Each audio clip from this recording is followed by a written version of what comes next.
सब जो जर्नलिस्टों को किया जा रहा है वो भी तो दलील किया जा रहा है। सब जर्नलिस्टों को भी तो दलील किया जा रहा है।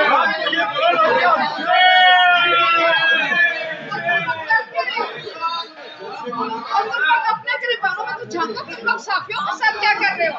जितना तुम लोगों ने साफियों को नुकसान पहुंचाया वो पुलिस ने नहीं पहुंचाया।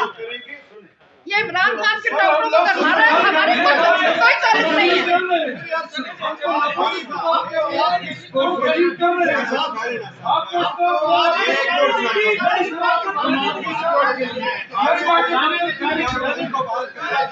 इसको बर्तन से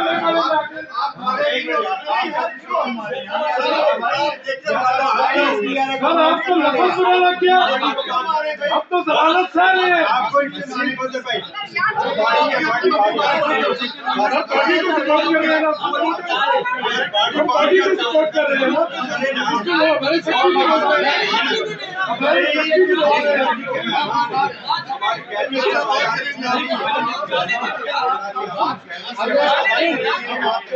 जल्दी कार्रवाई ना करें,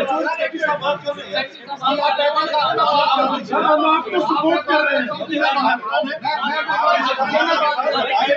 आपको सपोर्ट कर रहे हैं।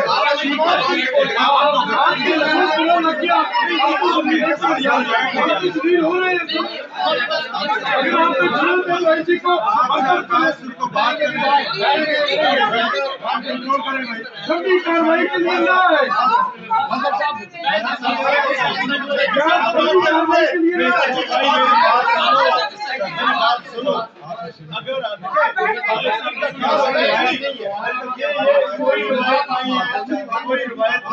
ये क्या रवायत है कि जर्नलिस्टों को किया जाए? हम तो आपकी सपोर्ट के लिए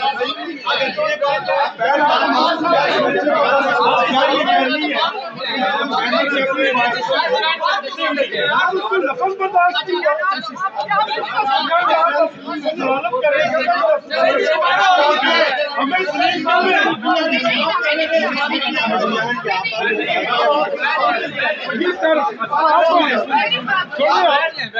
आप हमें बताइए कि मैं किसके लिए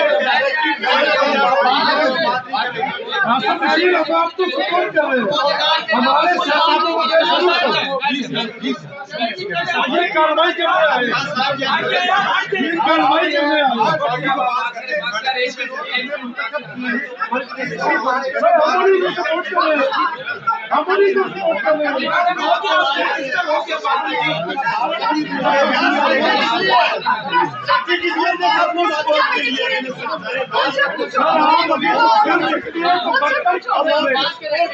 आप कुछ कर सकते हैं तो बर्ताव करेंगे, कभी कार्रवाई कर रहे हैं आप।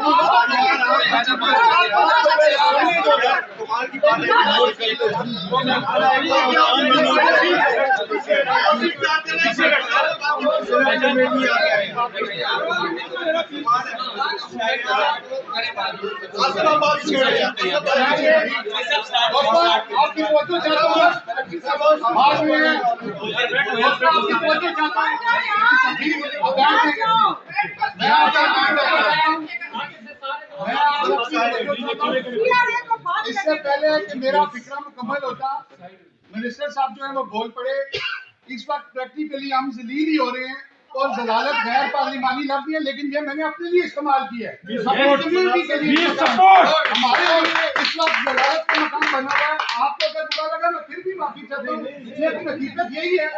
इस वक्त पहली दफा हिस्ट्री में पहली दफा दहशतगर्दी का मुकदमा हमारे पास दर्ज किया है। पहली दफा इस